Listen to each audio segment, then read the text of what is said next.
ध्यान से देखिए मित्रों, ये वही जोड़ी है जिन्होंने कोट के अंदर मुंह डाल के रोमांस किया था।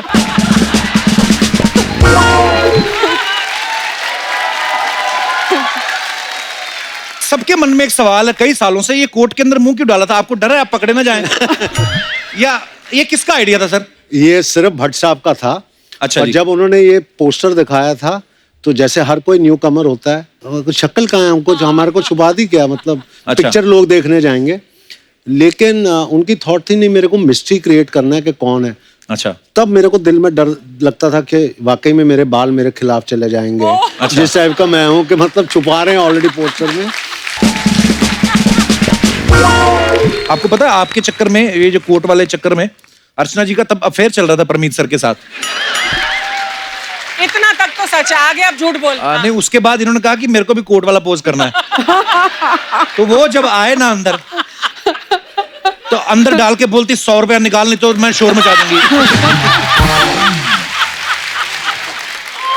तो वो बेचारे उस समय 100 रुपया नहीं दे पाए, उनको शादी करनी पड़ गई।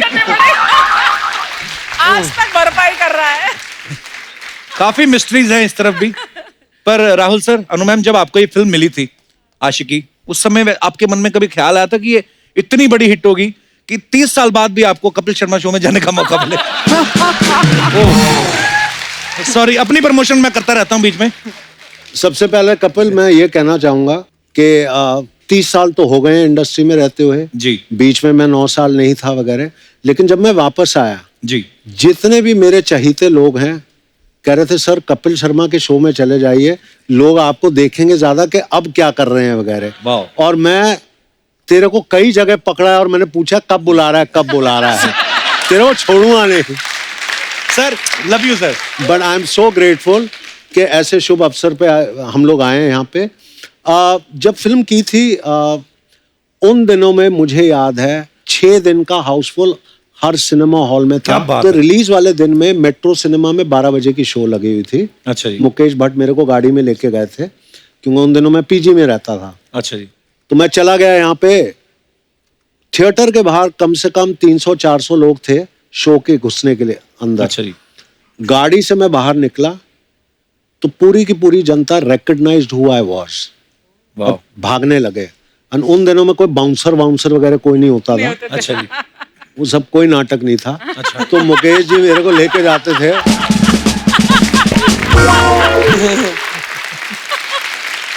जिसके प्यार के भूखे हो आप उन्हीं को धक्का मार करके दूर कर रहे हो बाउंसर से, मतलब क्या हुआ? बहुत प्यारी बात है वाकई। तो किस तरह ये लोग मेरे को भीड़ के थ्रू लेके जा करके जनरल मैनेजर के ऑफिस में मेरे को बंद करके रख दिया। सब लोगों को जल्दी से सीट पे बिठाने के लिए उन्होंने पिक्चर 10 मिनट पहले चालू कर दी। अच्छा। पहली बार मैंने देखा कि जनता जो है स्क्रीन पे कॉइन्स फेंक रहे, इतने सारे कॉइन्स फेंक रहे। मेरा ख्याल से 1-2 आर्टिस्ट के काफी पैसे निकल जाते उसी शो में। It was that much coins they were spending. ये प्यार था। तो अनु मैम, आपके लिए भी फोन आते होंगे उस समय, तो चिट्ठियां बड़ी लिखते होंगे लोग। मैं उस समय जो है पेइंग गेस्ट में रह रही थी जुहू में। उस रात को मैं सोई हूँ, सो के सुबह उठी और मुझे अब वो जो सुबह है, वो सुबह ऐसी वो छाप उसने मारी है मेरे दिमाग के अंदर। क्योंकि उस दिन मैं उठी तो मैंने देखा कि चारों तरफ बिल्डिंग में से लोग जो है बाहर अनु अनु, और मैं कहूँ हाय रे, मेरे कपड़े ठीक है, मैं कहाँ हूँ, कौन है ये लोग, कहाँ है, दौर कहाँ है, मैं दौर ढूंढ रही हूँ, ये क्या है, मेरी टी शर्ट छोटी है कि बड़ी है, ये लोग कौन है, मुझे ध्यान ही नहीं आए। और फिर उसके बाद में किसी तरीके से मैं आंखें बंद करके वहीं लेट गई और मुझे ध्यान है कि कितने घंटे बाद जब मैंने आंखें खोली तो लोग वहीं खड़े हुए थे। वाह, क्या बात। किसी भी तरीके से खैर मैं उठी, साइड में निकल के मैं किसी तरीके से घर से निकली कि भाई स्विमिंग के लिए मैं चली जाती हूँ। मैं नीचे निकली, दोनों तरफ जो लेन थी वहां पे लड़के खड़े हुए हैं। अच्छा। और इसे राहुल ने लिखा था अनु आई लव यू। एक सीन था जहाँ पे इसने पूरी दीवार पे लिखा Anu I love you I love you. दोनों तरफ लड़कों ने दीवार पे लिखा है Anu I love you I love you I love you. मैं मुंह नीचे करके बड़ी कॉन्फिडेंटली चलना शुरू किया मैंने। मैं गई हूँ तो सामने ऑटो आया, मैं ऑटो में बैठी, उसने आशिकी गाने चला रखे हैं और वो जो है ऑटो, उसने जो है स्टार्ट किया ऑटो और यूं देख रहा है मेरी तरफ। मैंने कहा यार ये तो ऑटो जो है ये कहीं ना कहीं हिट कर देगा। मैंने कहा आप सीधा देखिए भाई, आप चला रहे, आप आशिकी की अनु अग्रवाल हैं। अरे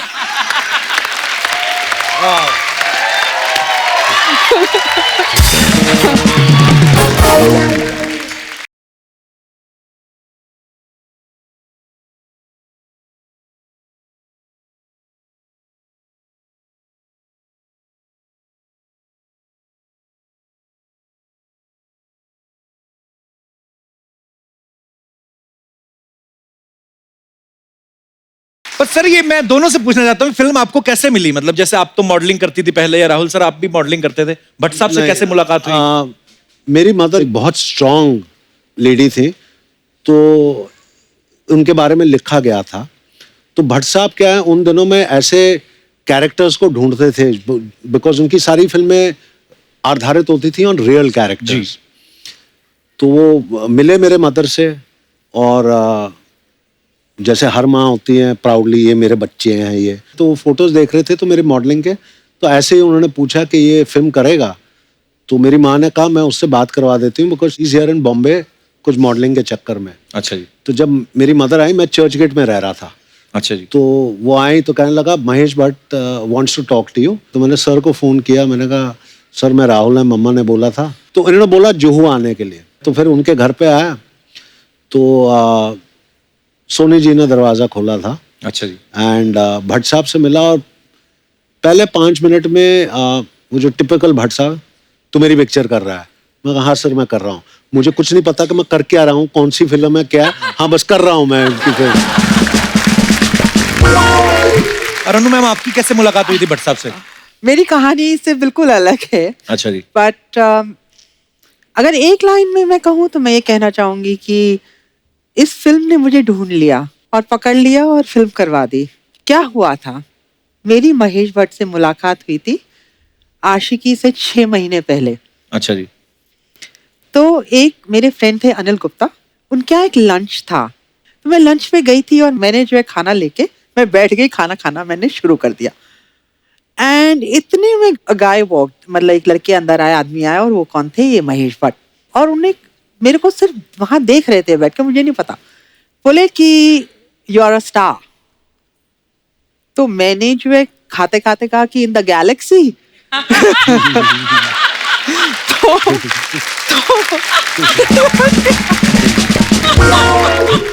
फिर बोले you should act in movies. तो मैंने कहा कि आई एम नॉट इंटरेस्टेड। तो उसके बाद मैंने सोचा बात खत्म हो गई। पेरिस में मेरा मॉडलिंग का जॉब आ गया। उसके बाद मैं जो बम्बई आई, मैंने कहा भाई ये पेइंग गेस्ट मेरा बंद पड़ा हुआ था, मैंने कहा भाई यहाँ से मैं बैग निकाल के बंद करूँ यहाँ सारा। आई वाज क्लोजिंग और एवरीथिंग करेक्ट। उसी दिन दोपहर को महेश भट्ट का फोन आ गया। अच्छा। फोन मैंने उठाया, immediately Mahesh Bhatt, he doesn't waste his time, hello hi भी नहीं, हेलो। मैंने कहा हेलो, कहते हैं you remember I met you 6 months ago। मैंने कहा हाँ शायद। एंड ही सेड कि I have written a script. मैंने कहा कि भाई अच्छा, I told you I am not interested in movies. तो कहते हैं कि if you don't do this film तो मैं ये पिक्चर नहीं बनाऊंगा। वाह। क्योंकि ये लड़की सिर्फ तुम ही प्ले कर सकती हो। फिर फाइनली मैंने जाके वो स्क्रिप्ट सुनी, और आप लोगों को यकीन नहीं होगा कि स्क्रिप्ट एंड हो गई है, मैं मना नहीं कर पा रही हूँ। मैंने उनसे कहा कि मैं आपको बताती हूँ, और मैंने फिर 10 दिन के अंदर मेरे बर्थडे 11 जनवरी को जाके पिक्चर साइन कर ली। वाह।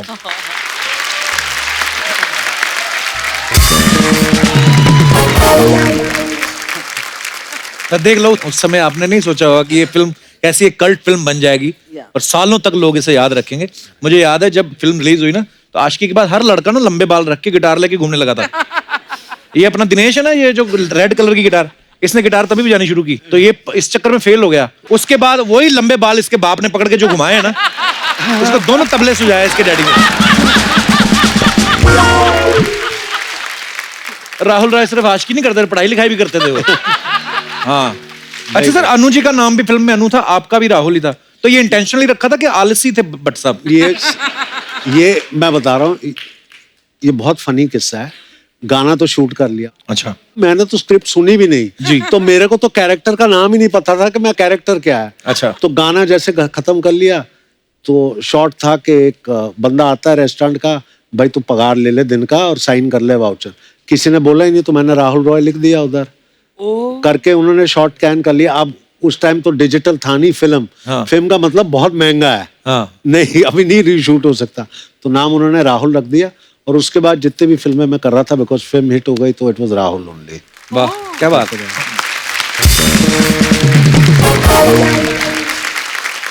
सो और भी बातें करेंगे हम राहुल सर से और अनु जी से, लेकिन आगे बढ़ने से पहले मैं बुलाना चाहूंगा इस फिल्म में एक और अहम किरदार निभाने वाले एक बेहतरीन एक्टर को। आप सबकी जोरदार तालियों के बीच में स्वागत करना चाहूंगा, एक्टर डायरेक्टर मिस्टर दीपक तिजोरी। स्वागत है आपका।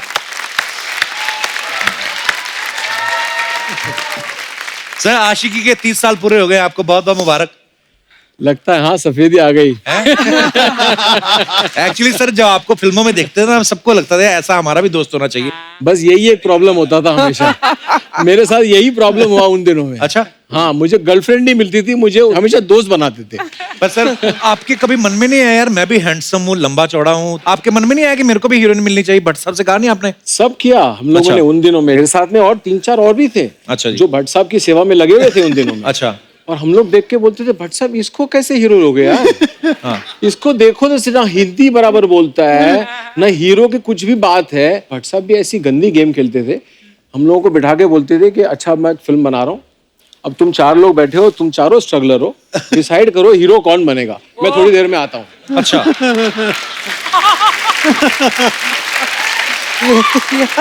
और हम लोग सब आस लगाए बैठे हैं कि अभी अगली फिल्म तो हमारे को चांस मिल ही जाएगा। लेकिन फिर बाद में चांस मिला ही नहीं, मालूम पड़ा ये हीरो बन गया। फिर मैं वहां से निकल गया, मैं बोला भाई अब तो इसका नंबर लग गया। बट एक चीज बताऊंगा कपिल, मुझे एक कॉन्वर्सेशन बहुत अच्छी तरह याद है। भट्ट साहब, दीपक और मुझे, और उनका उस टाइम पे स्टाइल होता था दोनों के कंधों पे हाथ रख करके यूं करके, और दीपक को कहता है देख अब ये हीरो है, तू उसका दोस्त है, बी अ जेन्युइन फ्रेंड। उस सेकंड के बाद आज तक he is like that with me. क्या बात। इतना मैं कहूंगा। एंड द बेस्ट टाइम, और जो बेस्ट टाइम मेरा था जी वो ऊटी का शेड्यूल था। कि हम दोनों कमरा शेयर कर रहे थे। अच्छा कंट्रोल बजट, हीरो को भी कमरा शेयर करना पड़ रहा है। अरे वाह। क्यों, नहीं नहीं मैं कौन सा हीरो अपने कमरे में सोता है? नहीं नहीं मैं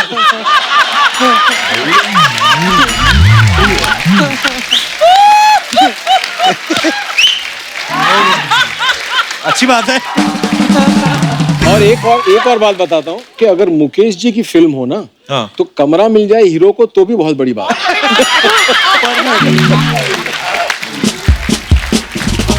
अगर आप 90s के इश्क में जाओ, आप बहुत सारे लोग वो उस दौर में से निकले हो, उस समय दोस्त का बड़ा इंपॉर्टेंट रोल होता था। एक्चुअली दोस्त ही आगे बताता था कि वो अपने मन से भाभी मना लेते थे ना वो, कि भाभी 9 बजे कॉलेज जाती है, 2 बजे ट्यूशन जाती है। कई तो लड़की गली में जाके सीटी पे जाते थे। हमारे दास दादा ना, हमारे फोटोग्राफर, इन्होंने तो स्पेशली इंटेंशनली अपने दांतों में गैप रखवाया ताकि मेरी सीटी तेज बजे।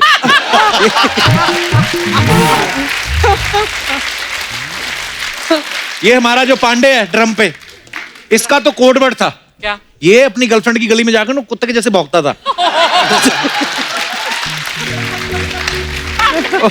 और वो फिर ना वो रोटी डालने के बहाने आती थी। अच्छा एक दिन ये हो गया लेट, हाँ। तो वो तो सो गई, उसका डैडी आ गया।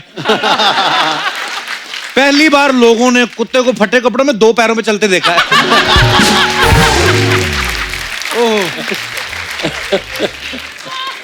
आप सबके भी आई एम श्योर बड़े किस्से होंगे उस समय के। अगर आप कोई अपना फनी किस्सा शेयर करना चाहते हो, कभी पकड़े गए हो या किसी का काम खराब हो गया हो, हाँ, कुछ चिट्ठी विट्ठी पहुंचाते वक्त कुछ गड़बड़ हो गई हो, तो आप अपना किस्सा शेयर कर सकते हैं। जी भाई साहब।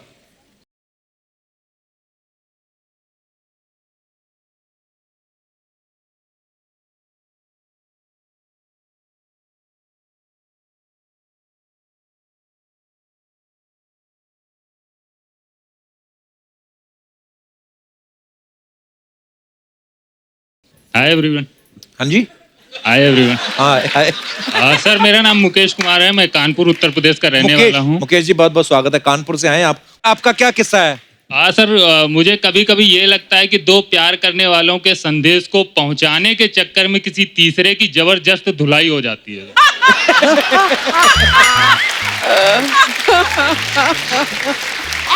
ऐसा लगता है वो ये यही आपको है। लगता है कि आपके साथ हुआ है? इसी के साथ। सर, अपना दर्द आपसे ही बयां कर सकते हैं। तो कब हुआ था ये आपके साथ? सर, मैं छोटा था काफी। अच्छा। और मेरे वाह, आप छोटे भी थे? अच्छा जी, फिर? मेरे कजिन ब्रदर वो बड़े थे, काफी बड़े थे, मतलब उनका टाइम था प्यार करने का, हमारा टाइम था मार खाने का। अच्छा। वो टाइम पे तो वो उनको मोहल्ले की किसी लड़की से प्यार हुआ था और वो लेटर लिख के दिया करते थे आपको? फुसला के मुझको, ये ले तेरे को कंफर्ट दूंगा, ये क्या दोगे? कंफर्ट, वो क्या होता है? Like as toffee. टॉफी अच्छा, टॉफी की तरह। उसमें सर रैपर नहीं होता था, अच्छा। Made in home. नंगी टॉफी। Made at home. तो एक दिन क्या हुआ कि उन्होंने लेटर दिया, मैं घर पे गया देने के लिए, और वो लड़की कहीं गई हुई थी, अच्छा। बाजार या स्कूल कहीं भी, उसका भाई था। मुझे ये तब समझ नहीं थी सर कि वो लेटर है क्या है। अच्छा। मैंने उसके भाई को, खेलने की जल्दी हो रही थी, भाई ये ले, और से बहन आई तुम्हारी, उसको दे देना, मैं खेलने जा रहा हूँ। तो उसने लेटर देखा तो समझ गया ये वो है। उसने कुछ नहीं बोला, भाई रुक रुक। तब उसका टीवी चल रहा था, मैं ऐसे खड़ा हो गया, उसने दरवाजा बंद कर लिया। जो भी पढ़ा उसमें क्या लिखा मुझे नहीं पता, लेकिन जो उसने हमारी धुलाई की अंदर ही अंदर, कुछ नहीं, आज भी याद है। उसने फिर मुझे घर से बाहर भेज दिया, मैंने किसी को नहीं बताया, सीधे ग्राउंड पहुंच गया खेलने के लिए। ऐसी बातें कोई बताता भी नहीं है। सर, हिम्मत भी नहीं हो रही थी अंदर से। उसके बाद जो खबर थी वो घर पे पहुंचा दी। घर में मैं सबसे छोटा था। उसके बाद जब मैं शाम को घर पहुंचा तो जो बची कुची कसर थी, हाँ। वो घर वालों ने खुराक में पूरी कर दी। अच्छा। आपकी शादी हो गई है? नहीं सर, अभी नहीं। लगे रहिए। बहुत बहुत धन्यवाद। Thank you sir. शुक्रिया। और कोई हमारे दोस्त? जी। हेलो। हेलो। नमस्ते कपिल सर, नमस्ते जी। गेस्ट, मैम, एवरीबॉडी, सबको नमस्ते। क्या नाम है आपका? मृदुला, मृदुला, कहाँ से हैं आप? मुंबई। सो मेरे साथ ये हो गया कि मैं किसी और की मदद करने गई थी और मैं ही फंस गई उसमें। अच्छा जी। सो बेसिकली हुआ ये था कि कॉलेज में मेरी एक बेस्ट फ्रेंड थी एंड उसको एक लड़का बहुत पसंद था, वो हमारी क्लास में ही था। अच्छा और जी। उसने बहुत पैसे जमा करके ऐसे 5-6 गिफ्ट उसके बर्थडे के लिए खरीदे। 2 पेज लंबा उसने लेटर लिखा उस लड़के के लिए। अच्छा जी। उसके पेरेंट्स थोड़े स्ट्रिक्ट थे, तो वो बोली कि तू जाके उस लड़के को वो दे देना। और मैंने किया, मैंने वो सब लिया, मैं फाइनली उस लड़के के घर पे गई और मैंने उसे दिया। एंड उसने पढ़ा, गिफ्ट वगैरह देखा, उसको ऐसे साइड में रख दिया, बोले कि मैंने आपकी फ्रेंड से दोस्ती आपके लिए की थी, मैं तो आपको पसंद करता हूँ। और वो नीज पे बैठ गया कि प्लीज आप मेरा प्रपोजल सिलेक्ट कर लीजिए, प्लीज मुझे आप बहुत पसंद है। नो, आई मीन, वाह। सो तो फिर मैंने उसे मना कर दिया, मतलब ऑब्वियसली। और वो मुझे लड़का ये लड़कियों में ही हो सकता है, लड़का होता ना अगर। पहले नो, पर लड़का होता झट से बोल देता, हाँ हाँ मेरा कहने का मतलब यही था, मैं ही दूं। ये लड़कियां, ये ईमानदारी तो है। नहीं, मुझे वो बिल्कुल पसंद नहीं था पहले से। अच्छा, पसंद क्यों नहीं था? क्या क्या हुआ था? वो ऐसे ही था, ऐसे ही था। तो भी हाँ, तो सहेली को समझाया नहीं आपने? मैंने समझाया, बट वो प्यार में पागल थी ना, तो वो नहीं हो पाया। तो सहेली स्टिल योर सहेली? लिटिल बिट, मतलब हाँ, not literal. as, वो पहले बहुत अच्छी फ्रेंड थी, now she doesn't talks to me much. और वो लड़के का क्या हुआ? आई डोंट, मुझे नहीं पता। मैं क्यों वो सोच रहा होगा ना, एक के चक्कर में वो भी गई है। पर हाँ, ऐसा होता है। हाँ। शुक्रिया आप मृदुला, And, अपना किस्सा शेयर करने के लिए। thank you. Thank you. और कोई हमारे दोस्त अपना किस्सा शेयर करना चाहते हो? जी मैडम। मेरा नाम मोनिका अग्रवाल है, मैं एमपी ग्वालियर से आई हूँ। वाह जी, और अग्रवाल साहब, बहुत बहुत आपके- स्वागत है। आपके इस सॉन्ग जो है आज की फिल्म का, उसके कारण मेरे चाचा चाची की लाइफ सेटल हो गई। अच्छा। अच्छा। कैसे कैसे? मेरे चाचा जी, जिनको किसी कारणवश या पता नहीं उनके अंदर ऐसा कुछ हुआ कि मुझे अब शादी नहीं करनी है, मतलब वो कभी शादी नहीं करना चाहते थे। और मेरी जो फ्रेंड है, उनको चाचा जी वो मतलब वो पसंद थे। तो मैंने चाचा जी को बोला कि आपका ये वाली फिल्म का जो सॉन्ग है वो उनको सुनाएं, तो आपका काम बन जाएगा। तो चाचा जी ने जैसे ही ये वाला गाना उनको सुनाया तो उनकी लाइफ सेटल सेट हो गई।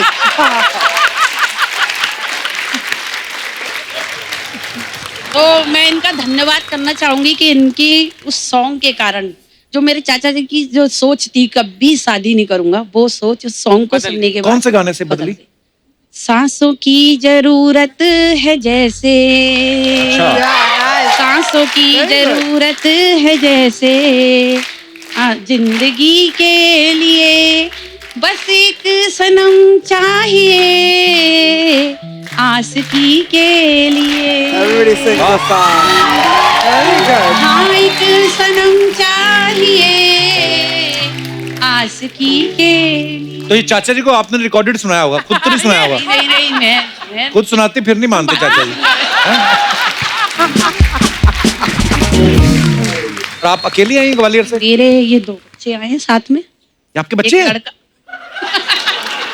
अरे एक ये लगता नहीं आपके बच्चे इतने बड़े होंगे। हाँ जी सर, क्यों नहीं। ऐसा लग रहा है आपकी सिस्टर है और वो भाई है आपका। थैंक यू सर, ये सुनने के लिए आपके मुंह से मेरे कब से कान तरस रहे थे। मुझे सभी लोग बोलते थे पर मुझे आपके शब्द सुन के बहुत अच्छा लगा। शुक्रिया ma'am, thank you. Thank you sir. अच्छा, अगर आशिकी की बात करें तो उस समय जो आपने पैंट्स पहनी थी सर, बैगी पैंट्स भी जो खुली खुली, वो कितना मजा आता था वो पहन के। सर आपको वो आजकल तो तंग तंग पैंटें आ गई हैं, आपको किस चीज में मजा आता था ज्यादा, वो बैगी पैंट्स पहन के कि टाइट वाली आजकल? बैगी पहनो, आजादी से चलो, कोई टेंशन नहीं है। Actually. ये सब टाइट वाइट पहन करके क्या दिखा रहे हो आप? क्या करने की कोशिश कर रहे हो? वो पहनना चाहिए जो आपके पर्सनालिटी को सूट करता है। अब तो क्या है, सब चीजें थोड़ा यहाँ से सर 1 इंच कम कर दें। और नीचे वैसे बॉटम भी एकदम टाइट पहन ले, पता नहीं चलता लड़का जा रहा है कि लड़की जा रही है। चूड़ीदार पहन के घूम रहे हैं। और बैगी पैंट का एक फायदा बड़ा था, उसके अंदर जो वो धारियों वाले कच्छे नहीं होते थे बड़े वाले, वो भी पहन सकते थे ना। अब क्या पैंटें आ गई बिल्कुल एकदम स्किन टाइट, उस चक्कर में अंडरवेयर भी छोटे पहनने पड़ते हैं। कभी कभी क्या होता है, आप पैंट उतारते हो ना, साथ में कच्चा भी उतर जाता है। आपको रियलाइज नहीं होता कि ये भी हो चुका है। वो एकदम से जब पैंट उतारते हो पता है अंगूठे में कच्चा लटक रहा होता है, पता चलता है कि वो ये भी उतर गया है।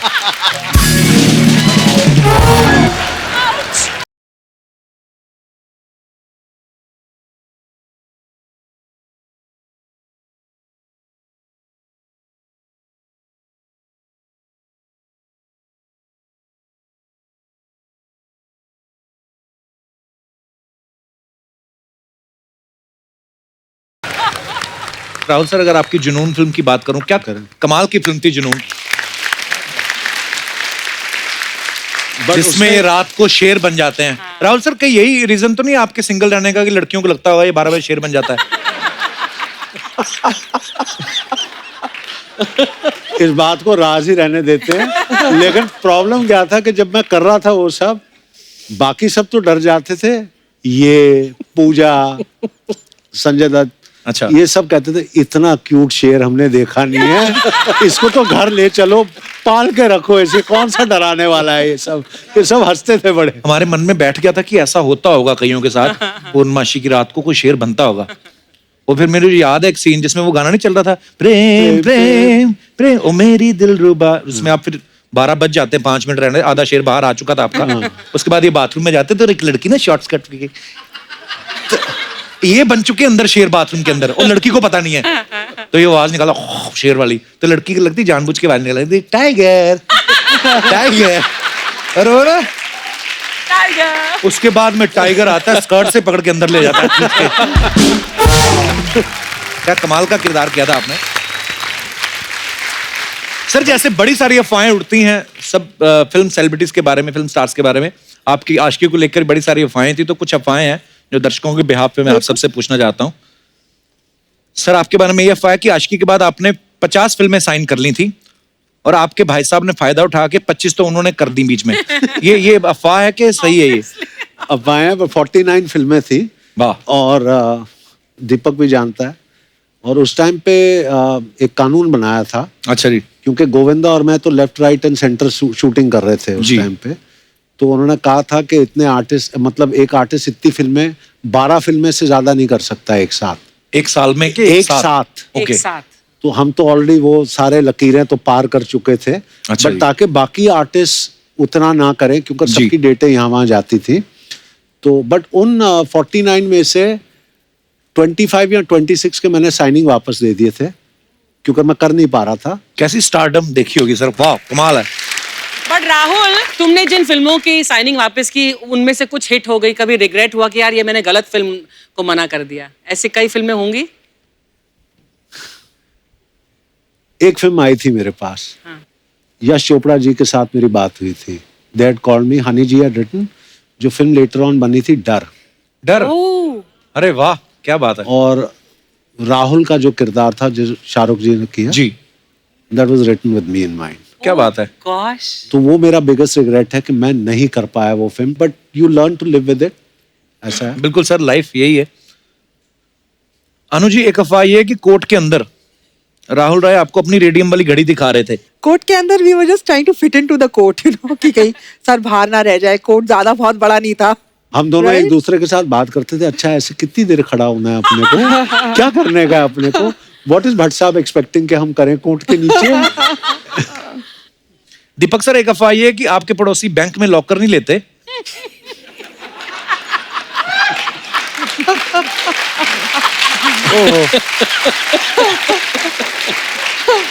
आपके पास अपने गहने रख जाते हैं क्योंकि आपके पास तिजोरी है। यार ये तो अफवाह ही होगी। राहुल सर, एक अफवाह ये है कि जुनून फिल्म के बाद आप 6 बजे तक घर पहुंच जाते थे। मैं तो आज भी 12 बजे से पहले पहुंच जाता हूँ। क्योंकि आपको लगता था कि मेरा शेर जाग रहा है। मेरा शेर तो हमेशा जागा रहता है, सिर्फ सुला के रखता हूँ, 12 बजे के बाद छोड़ देता हूँ। अनु, एक अफवाह ये है आपके बारे में कि आज भी अगर आपके सामने से कोई कोट लेके निकलता है तो आप डर जाती हैं कि ये किस करके ना भाग जाए। कोई कोट लेके निकलता है मेरे सामने से तो मुझे एकदम से ये लगने लगता है कि अब ये मुझे आके अपना कोट मेरे सर पे रख देगा। ऐसा फील होता है आपको? मुझे ऐसा फील होता है। ओके, तो ये और कई अफवाह लोगों नहीं ने है। मुझे कोट्स दिए हैं आके आशिकी के बाद। अच्छा। लड़के मुझे देखते थे आके अपना कोट मेरे कंधे पे रख देते थे, क्योंकि एक सीन था कि राहुल आके मेरे कंधे पे कोट रख देता है। बड़ी और फिल्मों में अच्छी कॉपी अच्छी जैकेट रख दी एक लड़के ने। अच्छा, तो आपने रख लंदन ली फिर में। वो? तो मैंने वो जैकेट पहनी, बहुत बड़े उसके शोल्डर्स थे। अच्छा। और मैंने पहनी कुछ दिन वो जैकेट। अर्चना जी को दे देती। मुझे टाइट होती वो। Next time. दीपक सर, एक अफवाह और भी कि आप इंडिया के रिचेस्ट एक्टर्स में से एक हैं। सर ये गूगल में देखा मैंने भी। हाँ, आपके बारे में लिखा है। Because of my surname. Surname की वजह से नहीं, जेन्युइनली लिखा हुआ था। और मैंने मेरे को ना जाने कहाँ कहाँ तिजोरियां हैं, छोड़ दो आप। इतना टाइम तो निकल जाता पैसे गिनते में, कहाँ देखेंगे गूगल वूगल वगैरह। अच्छा, ये पहली फिल्म है सर कि फिल्म रिलीज होने से पहले आप सुपरस्टार बन गए थे एक्चुअली। क्या कमाल की बात है। और कुमार शानू साहब इस फिल्म के गानों से रातों रात वो भी सुपरस्टार बन गए। यहाँ पे हमारे कितने दोस्त हैं जिनको लगता है कि वो शानुदा की आवाज में या उनके स्टाइल में गाना गा सकते हैं? जी, पीछे भाई साहब ने हाथ खड़ा किया। इतने दुखी क्यों? पहले तो ये बताओ आप। सर हैं? दुखी नहीं है तो क्या हो? सर, जो स्वभाव है उसको थोड़ी बदल सकते हैं। एक तो खड़े बच्चन साहब की तरह, मैं ऐसे दुखी नहीं। क्यों आप इतने सैड क्यों लग रहे हैं? नहाए नहीं आज? नहाए हैं। फिर गुस्से में सारी दुनिया हंस रही है। सर गुस्से में नहीं है। पर्स गिर गया आपका कहीं? कहाँ से आए आप? यूपी से। यूपी में कहाँ से? यूपी के प्रतापगढ़ डिस्ट्रिक्ट से। अच्छा जी, और क्या नाम है आपका? हरिओम शुक्ल। तो आप यूपी से खुद आए कि आपको निकाला गया है? नहीं, मतलब स्वयं आए। स्वयं आए। स्वयं आए? जी। वाह, तो प्रभु अब बताइए क्या आप।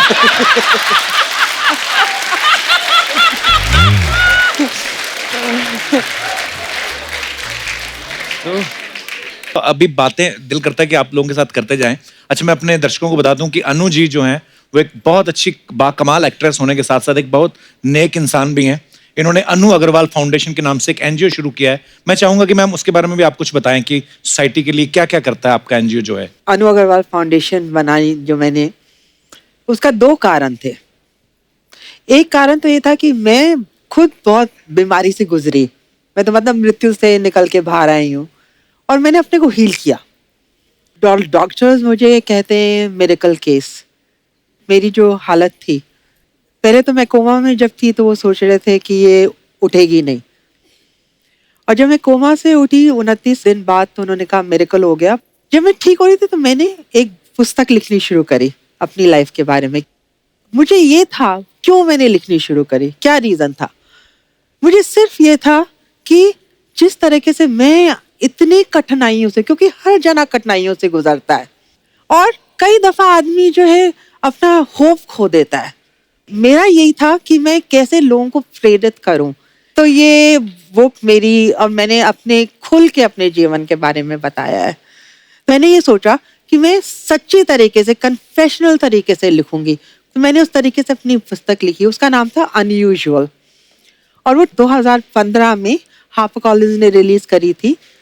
और उसको देखते हुए अब 2019 में वो मराठी में ट्रांसलेट होके रिलीज हुई है, और उसका नाम है अनूप, ANUP, अनूप। तो मैं चाहूंगी कि आप लोग सब पढ़ें।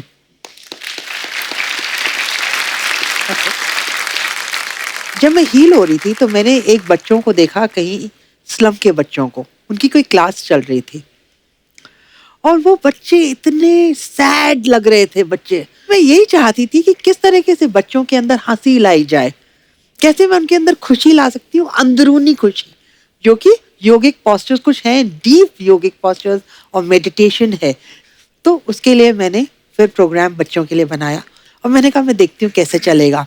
1 महीने के अंदर सारे बच्चे हंसने लगे, खेलने लगे, एक दूसरे, मतलब सब लोग ठीक हो गए, उनका पोस्चर ठीक हो गया, कॉन्फिडेंस आ गया।